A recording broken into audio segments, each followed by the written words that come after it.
Hey guys, welcome to my YouTube channel. We're making some color block cards today using a stencil by Craftreet. I'm going to use a wildflower stencil. I like this stencil because it has a lot of delicate silhouettes of flowers, and there are so many ways in which you can use this.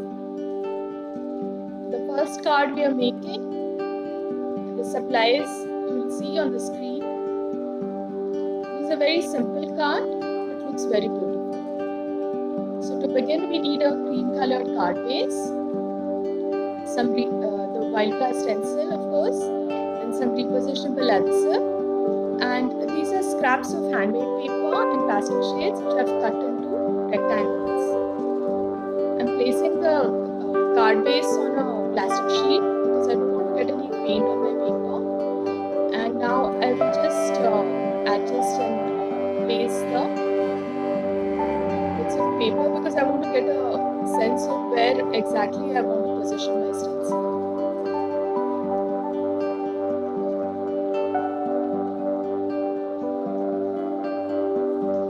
Once I'm happy with my pieces of colored cardstock, I'm just marking the edges with a pencil so that I will know where exactly the bits go. Now I also cut out a few rectangles from scrap paper because handmade paper is a little thin and I wanted to reinforce it. So I'm just going to do them. Now I've placed the stencil in position and I've added a little bit of washi tape to one side to create a hinge. I'll move the colored paper out of the way because we'll stencil on top of it later. And I'm positioning my card. Initially my idea was to do it with a pen, but then I found that the stencil is just too delicate and the pen was not going through properly.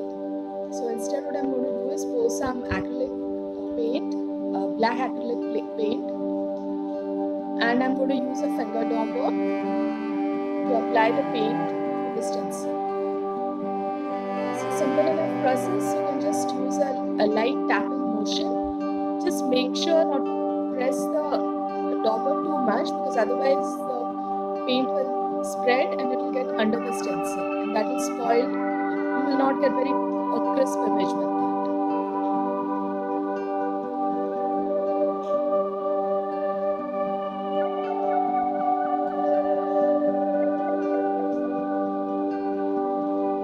So now I've applied the paint, gently lift up the stencil and you can see how beautiful this branch looks. Leave it aside, let it dry a little bit. Now my paint is almost dry. In case you don't want to wait, you can also use a heat tool for the drying. I'm just applying a little bit of repositionable adhesive around the painted area.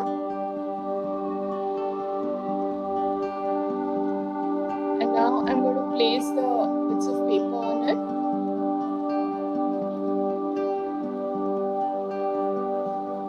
I'm taking a lot of care not to smear the paint because the black paint is almost completely dry, but it might still be a little wet in patches.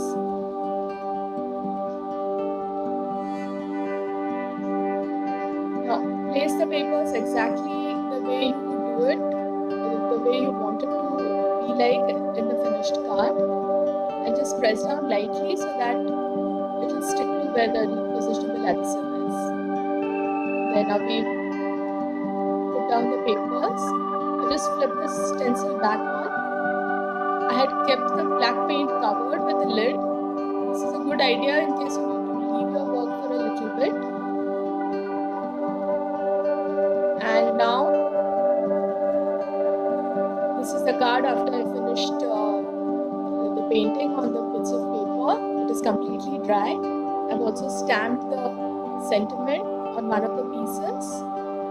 And now I'm just removing the paper. I used an eraser to remove the repositionable adhesive so that it won't stain my paper. The basic of the card is ready. start to assemble, I first took some foam and I stuck it behind the pieces so that to give some dimension. I did that to all the pieces. You can also use foam tape in case you don't want to use or don't have fun foam at hand.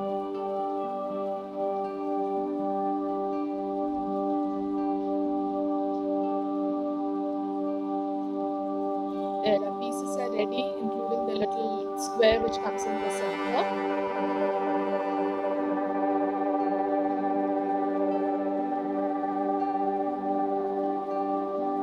Now, assembling the card is simple. You can just take one piece and just align it against the branch which is at the bottom.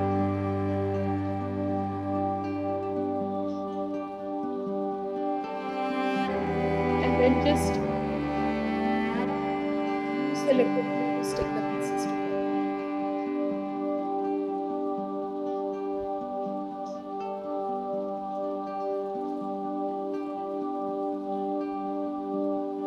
Now, there was a little bit of black paint which got on my card because I didn't cover the area adequately.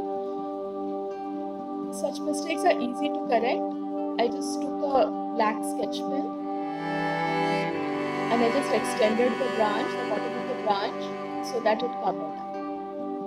Once you've done this, nobody will even know that you made a mistake there.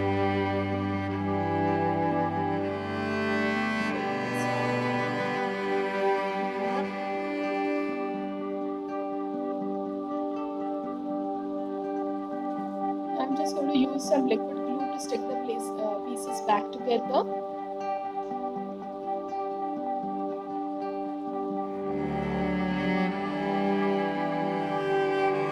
Aligning this is easy because you have the stencil branch at the bottom for reference. And using liquid glue gives you a little bit of wiggle room, so you can move around the pieces a little bit till you are happy with the way they look. I went with the other pieces, the ones with the stenciling on it first.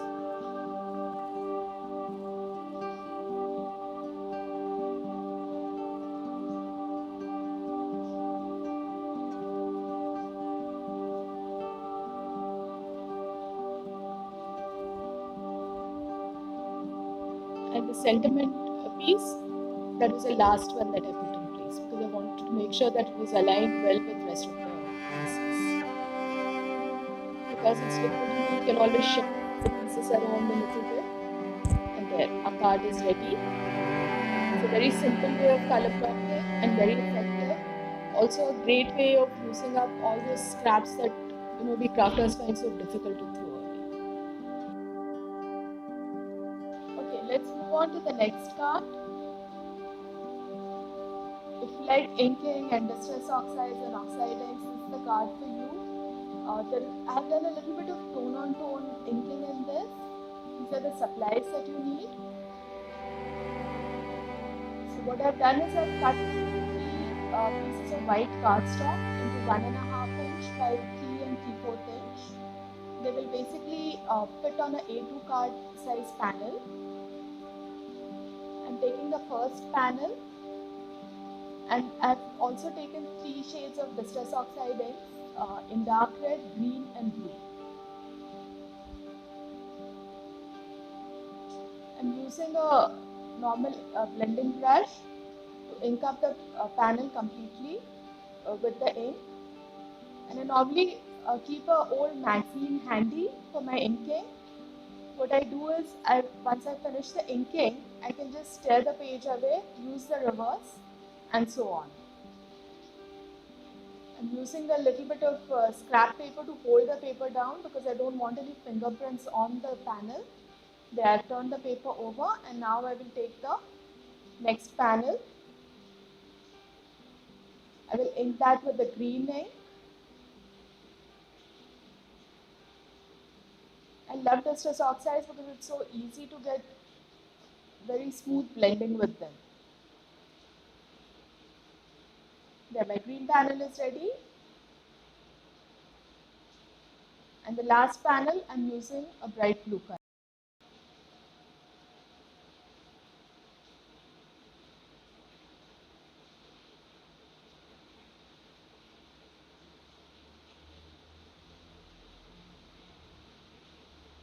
Yeah, the blue panel is also ready.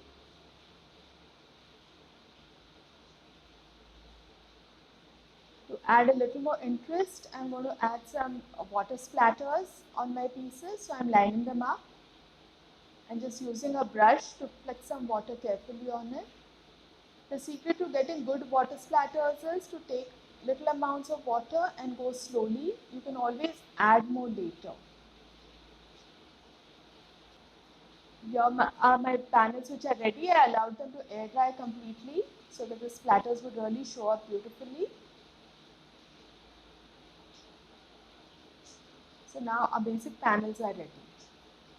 Now I'm again taking my blending brushes, and to achieve a tone on tone effect, what I did was I used distress inks which were either the same shade or similar to the blue shades to the shades which I had used.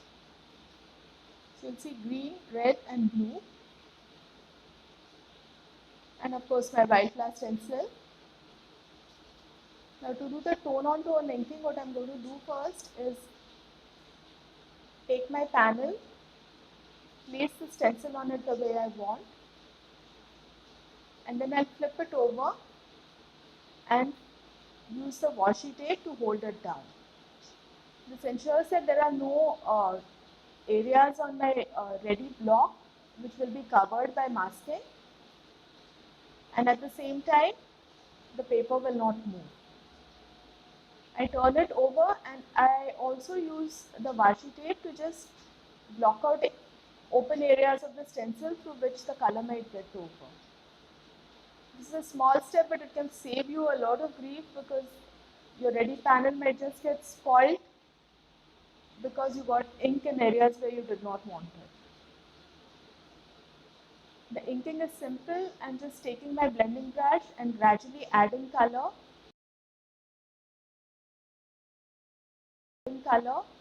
The secret to getting a good inked area is to apply layers of color. Don't press the brush too much because otherwise you will not get a crisp image.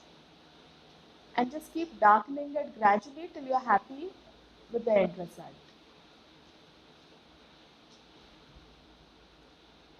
Yeah, my panel is ready. I will just remove it and there it is. A very beautiful tone on tone inked effect. You can really see how delicate the stencil is. The color will of course become a little lighter once it dries. And set that aside now.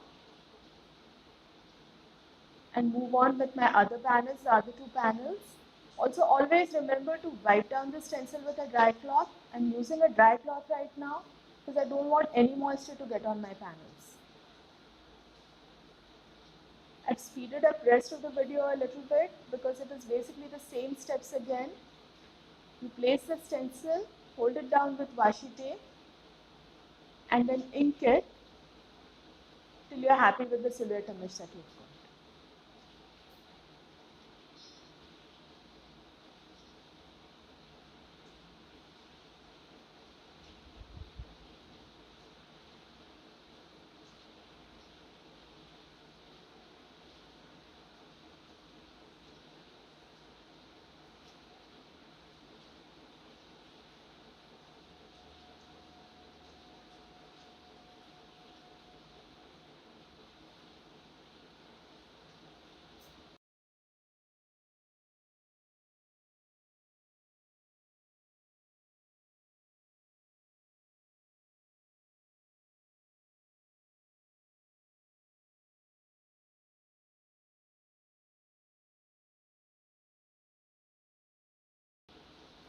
So here are the three panels inked and all ready to go on the card.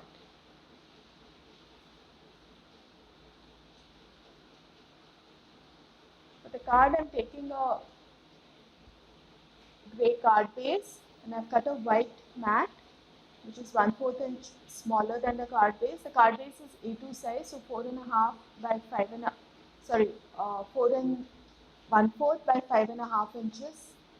I have my panels, and the sentiment I have stamped it on a piece of white paper. So now first I'm going to put some foam on my panels to pop them up.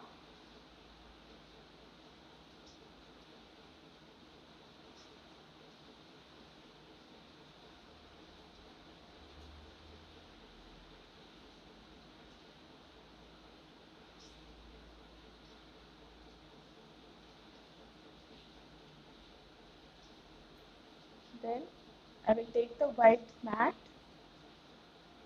and I will glue the panels on it. I always like to use liquid glue because it gives me a little bit of place to move my pieces around.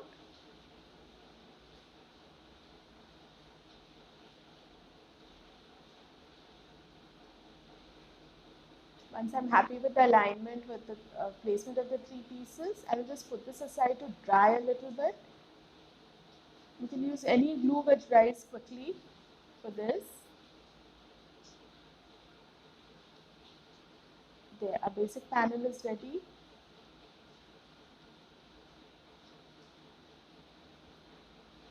For the sentiment, I trimmed this strip and I added two holes on two ends. And now I'm using the Craftreed waxed cotton card. This is the summer sky color. I like this card because it adds a little bit of interest to the card.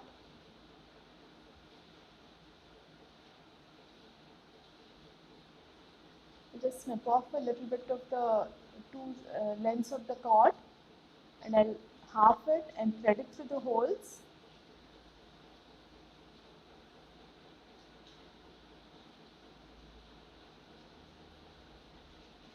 If you want to make it more secure, you can just add little dots of glue so that the cord won't move. But normally I haven't found it necessary because this cord is waxed, so it doesn't shift around too much. Now I'll just take a little small piece of foam tape. Also, since it's popped up a little, the cord won't get in the way. Now I'll just push the pieces behind of the cord and then simply stick it down with a bit of sellotape.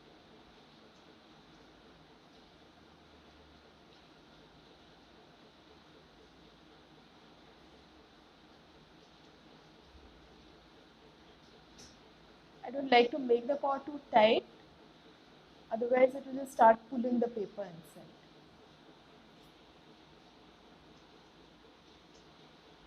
There, with the sellotape on, it's done. And now the final step, I'm going to take the foam tape, cut it into strips, and then pop up the whole panel on my grey card piece. If you don't want to use so much foam tape, you can also use a piece of foam which is cut slightly smaller than the panel and glue that. I just used foam tape since it was already there on my desk.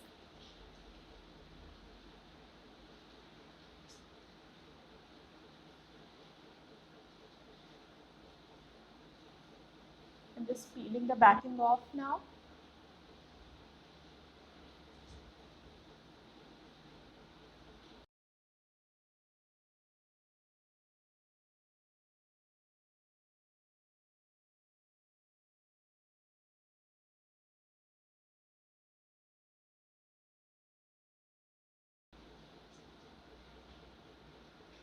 And just centering the panel over the card piece. And there, our card with tone-on-tone stenciling is ready. It's a very elegant card with a very subtle effect, which always looks beautiful. And you can do it in a lot of different colors, different combinations. Okay, now let's start with the last card. This was probably the one which took me the maximum time and also my very favorite card. So to begin, what I did was I cut 6 rectangles around 1.5 by 1.5 inch, and I'm going to place the stencil now on it. This time I'm just going to use sections of the stencil. I'm going to stick it down with some washi tape. And now I've taken a light green and I'm going to ink it very lightly with a blending brush. This has something like a shadow effect, so I'm going to be using 2 shades of each color, a light and a shade which is a couple of values darker. Just make sure you wipe down the stencil with a dry cloth and then just offset it slightly so that it is a little above and slightly on the side of the original stenciling that you've done.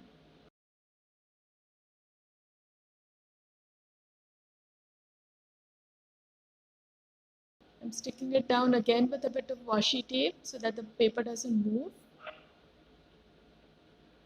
Also covering up any areas through which color might get on my block. And now I'm using a darker shade of green to re-ink the stencil.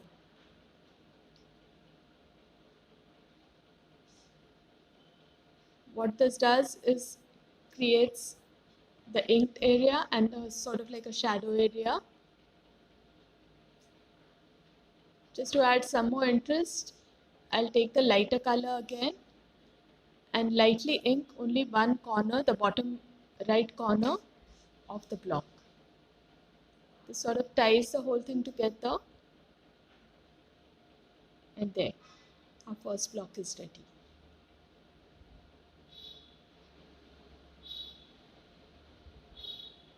I'm doing a second block in the same way, using a different part of the stencil. Again, repeat the steps of taping the square down and covering any areas with washi tape. And now I'm using a light blue to do the first inking. Once that is done, I will shift the stencil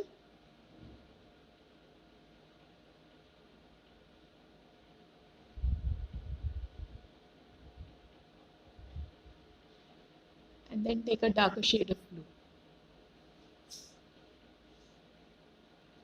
If you want, you can also dry the squares, dry the ink with a heat tool so that the ink doesn't smear. But since these are dye inks, they dry very fast and there was no issue. So I'm using the lighter blue now to ink the bottom right hand corner of the block, and the second block is ready.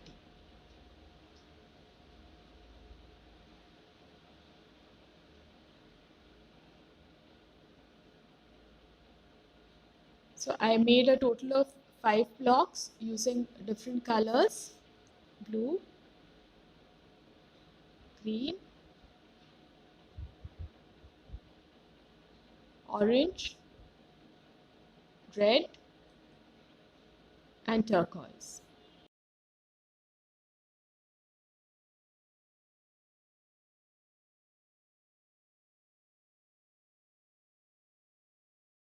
Assembling the card is pretty easy. I took a top folding A2 size card base in white, and I've cut a grey mat which is 1/4 inch smaller than the card base on 3 sides. The mat I'm simply going to glue down with some liquid glue on the card base.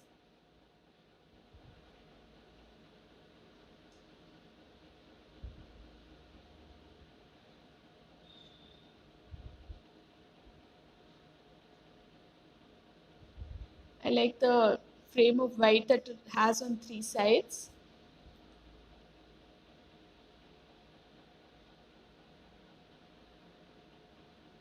Just make sure that the mat is aligned properly at the top. Once you press it down, just open the card base and just make sure that the white doesn't show from the top. Now I'm taking a bit of paper because I've already stamped the sentiment on another block in purple, and I'm taking a light lilac ink and inking up the bottom right corner.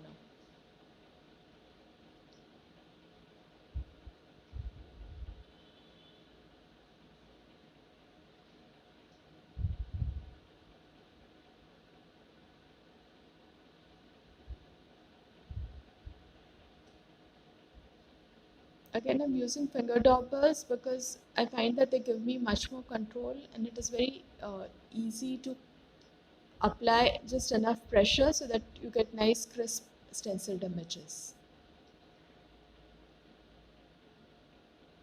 So now back to our card base. Just arrange the blocks on the card base in a way that you like it. I want the sentiment to come to the bottom right corner, so I'm placing that.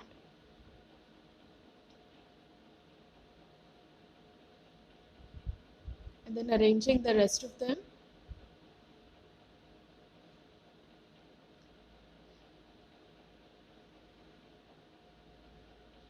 You can keep changing the order of the blocks till you are happy with the look, with the way the colors look.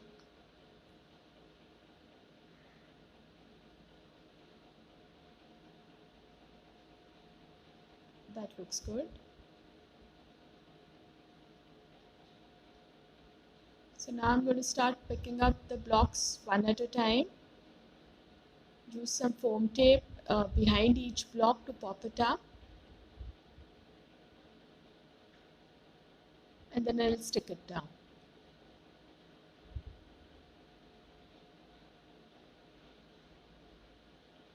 If you're unsure of being able to align, you can always draw guides with a ruler. But I didn't do that. I think visually also worked good enough for me.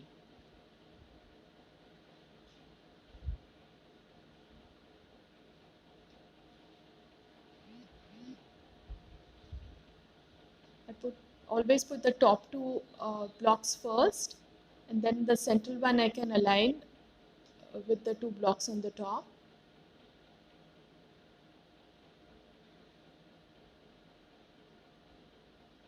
Don't press down too much with your foam tape, so in case you need to move the block slightly, you can always do that.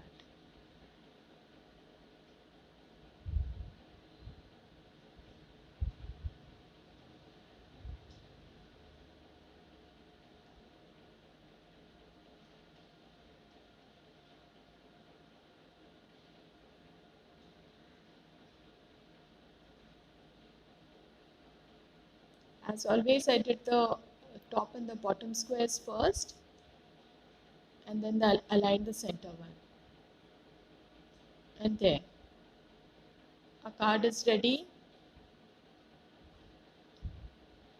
This is another card which you can do in a lot of different colors to suit all occasions. And it's a fun card to also use up your scraps of paper and try different parts of your stencil.